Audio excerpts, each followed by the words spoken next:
Bien, la idea de este video es analizar el proceso de conformación del Imperio Nacional como un caso de estudio para entender la importancia de las tres ideas que hablamos en la clase anterior. El nacionalismo, surgido en lo que en ese momento se llamaba Confederación Germana en 1828, lo que hoy sería Alemania. La teoría del Lebensraum, de un geógrafo alemán llamado, o de apellido Ratzel, de 1901, y la teoría Harland, el inglés Mackinder, de 1904. Estas tres ideas tuvieron gran influencia en el desarrollo de la política y las relaciones internacionales en el continente europeo durante el siglo XIX, pero también afectaron el resto del mundo, también en el siglo XIX y en el siglo XX, hasta incluso hoy en la actualidad. Algunas de estas teorías, como la teoría Harland o Lebensraum inclusive, sin haber sido formuladas como una teoría con un marco conceptual, ideológico y demás, sí habían sido aplicadas quizá de manera instintiva por distintos gobernantes. Entonces, Alemania no existía como la conocemos hoy. Podemos decir que el germen de la Alemania actual sería el Imperio Alemán, y para hablar del origen del Imperio Alemán nos tenemos que remontar a la caída del Sacro Imperio Romano Germánico. El Sacro Imperio Romano Germánico era una entidad político-administrativa, un imperio que controlaba el centro de Europa entre el 962 de nuestra era y hasta 1806 cuando fue su caída. Lo que vemos acá en la pantalla es una de las representaciones del escudo del Sacro Imperio Romano Germánico, el águila de dos cabezas, la imagen religiosa, y todos estos escudos que se ven representan a cada una de las entidades político-administrativas que estaban incluidas dentro del Sacro Imperio. Recordemos que un imperio está por encima de un reino.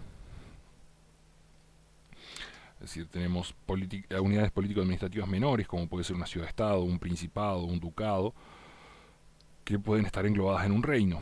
Y a su vez, un imperio, puede englobar reinos. El Sacro Imperio Romano Germánico englobaba ciudades-estado, ducados, principados e incluso reinos.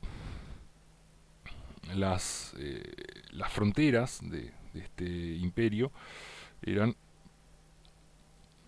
antes de las revoluciones, y más o menos se mantuvieron iguales para cuando cayó el imperio. Antes de las revoluciones, la era, por decir, algunos autores llaman la era de las revoluciones en el continente europeo, empezó con la Revolución Francesa en 1786, y a lo largo del siglo XVIII y también en el siglo XX hubo distintas revoluciones. La mayoría en el siglo XVIII fueron de corte republicano, como la Revolución Francesa. Luego ya en el siglo XX, de mediados del siglo XVIII, XIX, perdón, 1800, siglo XIX en adelante, empezó a haber más revoluciones también de corte liberal, republicano y de corte socialista. Volviendo a la formación del Imperio Alemán, el ataque del ejército napoleónico determina la caída y el fin del Sacro Imperio Romano Germánico en 1806. Cuando ataca el ejército napoleónico, el emperador del Sacro Imperio abdica como emperador del Sacro Imperio y se queda solamente con la corona como emperador de Austria, del Imperio Austríaco, y como aliado de Napoleón. Entonces, en los territorios que conformaban el Sacro Imperio Romano Germánico, Napoleón, algunos los anexó al imperio francés, como esta zona de acá, que es la zona de Alsacia y Lorena, que van a tener una importancia mayúscula más adelante, la zona de los Países Bajos y Bélgica también. Y el resto del territorio del Sacro Imperio quedó dividido en estados controlados por Napoleón, como la Confederación del Rin. eh, Acá figura como Suiza, pero en realidad se llamaba la antigua Confederación Suiza. Reinos de Italia, el Ducado de Varsovia, en lo que actualmente es Polonia, y España. Figuraban en la teoría como estados, comunidades político-administrativas independientes, pero eran gobernados por personas afines a Napoleón, como por ejemplo en España su hermano, también en el caso de Italia puso uno de sus hermanos, eh, y básicamente eran dirigidos por Napoleón, seguían las órdenes de Napoleón y demás. Otro grupo de estados eran aliados, como el Imperio Austríaco, el Reino de Prusia o el Reino de Dinamarca y Noruega. Y por supuesto había otros estados que se aliaron en contra de Napoleón, como el Reino Unido, Portugal, Suecia y el Imperio Ruso. Napoleón ataca al Imperio Ruso, es derrotado, tiene que retirarse, pierde su ejército, eh, pierde su poder, aliados como Austria y Prusia se vuelven en su contra y es derrotado y exiliado a la isla de Elba. Entonces, los representantes de las distintas partes de Europa, distintos países, distintas áreas que habían sido modificadas también por esta invasión de Napoleón, deciden juntarse en Viena en 1815, cuando Napoleón es derrotado, para reorganizar el continente europeo, reorganizar las fronteras, reorganizar los países, reorganizar quienes iban a dirigir la, el, la Napoleón digamos, no fue eh, una persona buena. Si bien proclamaba ciertos ideales de la Revolución Francesa y ciertos ideales liberales, y promulgar constituciones en los distintos territorios y poner parlamentos y la educación, fue bastante sangriento, y obviamente la clase que había sido dirigente hasta antes de las invasiones napoleónicas pretendía mantener su status quo. Entonces, en esta conferencia de Viena, básicamente la idea era volver al sistema monárquico. Eh, Básicamente fue lo que se hizo. Francia volvió a ser un reino. Todos los las unidades estas político-administrativas, ciudades-estado, principados, ducados que había en la Confederación del Rin, mantuvieron eh, su estatus como tales, pero se agruparon en lo que se llamó la Confederación Germánica, que amplió el tamaño de la Confederación del Rin a estas fronteras. Fíjense que son prácticamente iguales que las fronteras de lo que era el Sacro Imperio Romano Germánico, excepto con la porción de Alsacia y Lorena que falta acá y la porción de Países Bajos. Y esta confederación germánica era básicamente una asociación de estas ducados, principados, ciudades-estados, reino, porque estaba Prusia, imperio, porque también había parte de Austria, para la defensa común, para defenderse entre ellos de un ataque exterior, como había sido el ataque del ejército napoleónico, y se suponía que iba a estar presidida por Austria. Pero en la práctica ocurría que si Austria y Prusia no se ponían de acuerdo, las cosas no se llevaban a cabo. Entonces eso empieza a generar una tensión entre la posición austríaca y la posición de Prusia, por el dominio de esta confederación germánica. En este contexto es cuando la revolución industrial llega a la región. La revolución industrial se había iniciado en la segunda mitad del siglo XVIII, allá 1750 en adelante, en el Reino Unido, y se fue trasladando a distintos lugares, ¿no? Fue siendo copiada. Francia, Países Bajos, y llega a Europa Central, principalmente al Reino de Prusia, porque Prusia tenía los recursos naturales necesarios, carbón y hierro. El carbón como fuente de energía y el hierro como materia prima para crear, desarrollar las máquinas y herramientas y manufacturas. Entonces Prusia empieza a tener un crecimiento económico debido a esa industrialización muy rápido, a la vez que era autosuficiente alimentariamente, producía los alimentos que necesitaba. Empieza, por lo tanto, a crecer su poder económico dentro de esta conferencia del Rin, mientras que Austria, que se suponía que presidía la conferencia del Rin, no tiene una industrialización de ese tipo y queda como una economía preeminentemente agrícola. Entonces Prusia no necesitaba comprar alimentos, pero tenía manufacturas para vender, mientras que Austria y los demás unidades que había, político-administrativas, ¿no? Como les decía, ciudades-estado, principados, ducados que había dentro de la Confederación, sí necesitaban comprar esas manufacturas.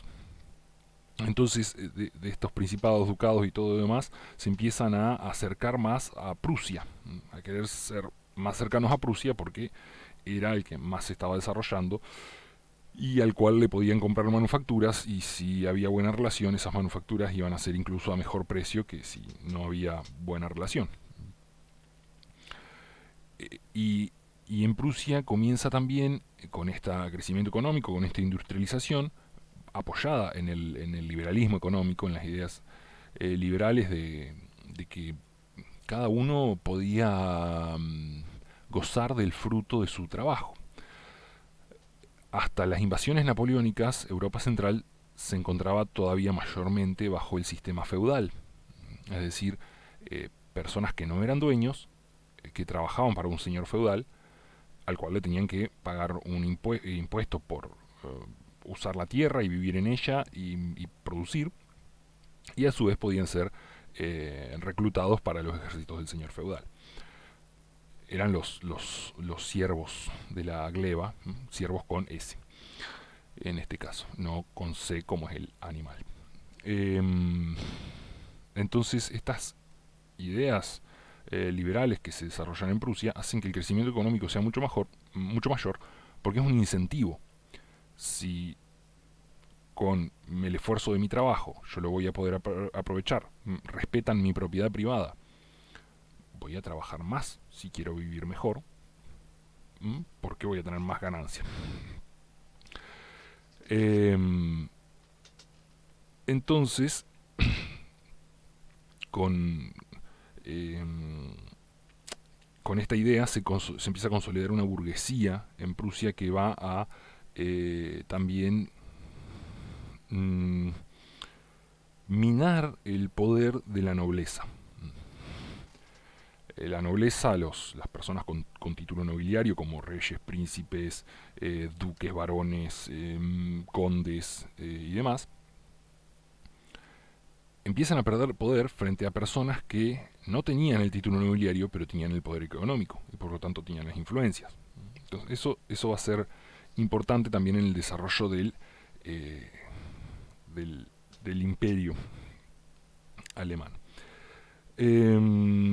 Porque lo que ocurre es que para 1848 se da la Revolución de Marzo en Berlín, que quedó englobada dentro de lo que son la Revolución Alemana de 1848 y 1849.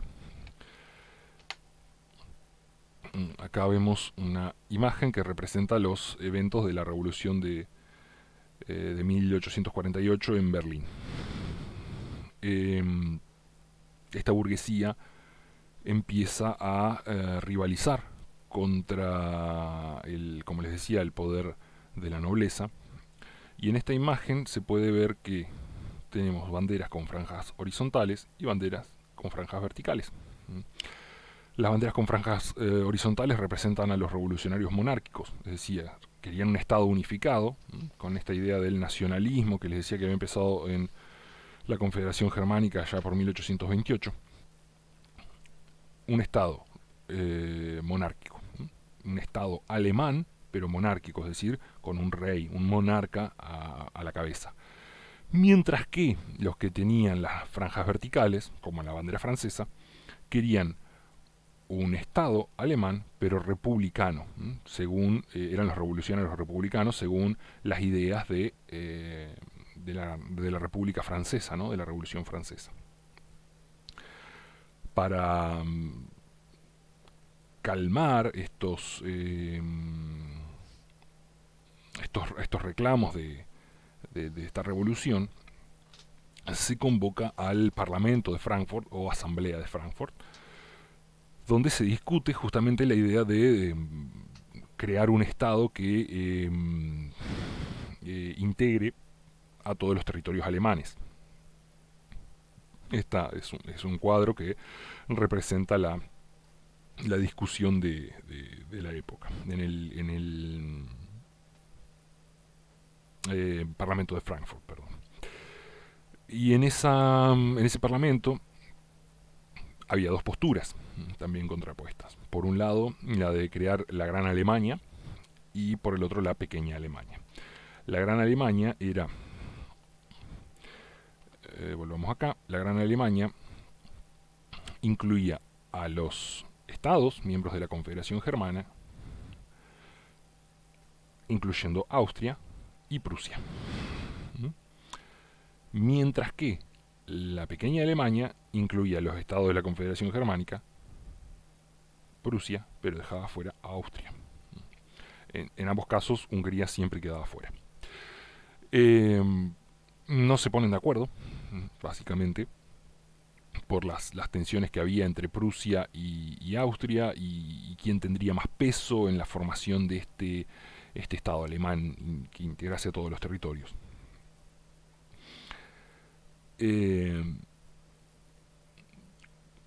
Aún sin ponerse de acuerdo, surge un inconveniente en esta idea de integrar todos los estados germánicos. Había un par de ducados que estaban bajo dominio de Dinamarca. Entonces lo que hace la Confederación Germánica es atacar a Dinamarca para recuperar esos estados germánicos e integrarlos a la Confederación y formar esta Alemania con todos los estados germánicos integrados. Esto fue en 1864, cuando atacan a Dinamarca, la vencen y recuperan estos territorios. Pero esto no hizo más que acrecentar las tensiones entre Prusia y Austria por cómo se repartirían las influencias. Por lo que 2 años después, en 1866, se enfrentaron en la Guerra de las 7 Semanas, también llamada Guerra Austro-Prusiana. En esa guerra, básicamente ganó Prusia. Recuerden, tenía un mayor nivel de industrialización, por lo tanto tenía mejor armamento y mayor poderío económico. Vencida Austria en esta guerra, se crea la Confederación Germánica del Norte, que es esta que está por acá, dentro de la frontera de la línea roja, que es Prusia con otros estados, ducados, principados, ciudades-estado alemanas, quedando afuera Austria y los estados alemanes del sur, o estados germánicos del sur.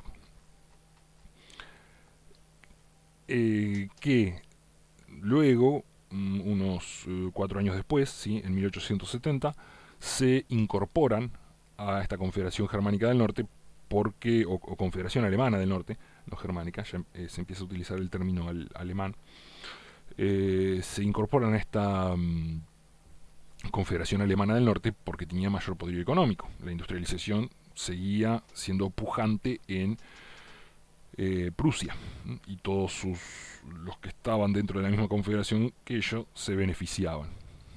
Así, en 1870, cuando se incorporan estos estados, se produce la guerra franco-prusiana, porque Prusia encabezaba a esta confederación alemana. Era el más poderoso, el que tenía el gran ejército, el poder económico, y ataca a Francia y la vence. La guerra franco-prusiana se desarrolló entre 1870 y 1871. Fue Prusia el vencedor de esta guerra. Esto hizo que el Segundo Imperio francés cayese y se formase la Tercera República Francesa. Y Prusia recuperó los territorios de Alsacia y Lorena, que había perdido cuando Napoleón atacó. A ver, si consideramos que Alemania es el germen alemán, es el descendiente del Sacro Imperio Romano Germánico, podemos decir que recuperó esos territorios. De hecho, son territorios germanófilos, es decir, tienen lengua y costumbres germánicas. Recupera esos territorios y, peor aún, o por encima de eso, Guillermo, que era rey de Prusia, se hace coronar Guillermo I, Kaiser o emperador de Alemania, en el Palacio de Versalles, que queda en París, la capital de Francia. O sea, no solo le saca territorio a los franceses, sino que de cierta manera los insulta coronándose en su palacio. Y así queda conformado el Imperio Alemán. Este imperio va a durar hasta el fin de la Primera Guerra Mundial en 1818.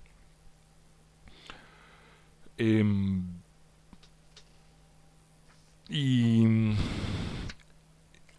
los hechos que pasaron durante esta conformación del Imperio Alemán tienen que ver con estas, si bien algunas no habían sido planteadas, como la Harland, que es de 1904, y el Lebensraum es de 1901, Alsacia y Lorena eran muy ricas en recursos, también necesarios para la industrialización, ¿no? Carbón y hierro. Por eso también la importancia de recuperarlos y la importancia de unificar los territorios germanos en esta idea del nacionalismo, de conformar un Estado alemán que agrupe, integre a todos los territorios de habla y de costumbres alemanas. Alemania en realidad nunca había sido una unidad, siempre había sido un conjunto de pequeños estados y regiones. De hecho, eso tiene que ver con todos los dialectos que hay en Alemania. Alemania tiene el Hochdeutsch, que es el idioma alemán, que es alto alemán la traducción, que es el idioma que unifica, pero cada región tiene su dialecto, como sucede en Italia. Italia es otro ejemplo de la formación de un Estado, la unificación de un Estado bajo estas ideas, pero es un poco más claro y entretenido el ejemplo alemán, por eso elegí este. Así que, bueno, la idea es que les sirva a ustedes para entender el desarrollo de estas ideas, cómo influyen, si bien algunas no estaban desarrolladas aún, sí de manera espontánea, intuitiva, se habían aplicado, como es la teoría Harland, que el que controla el corazón de Europa va a controlar el continente. Así que esto es todo por ahora. Espero que esta vez haya salido bien y no con la pantalla negra, que se haya entendido principalmente. Como saben, cualquier duda o consulta me pueden escribir y nos vemos próxima clase o próximo video.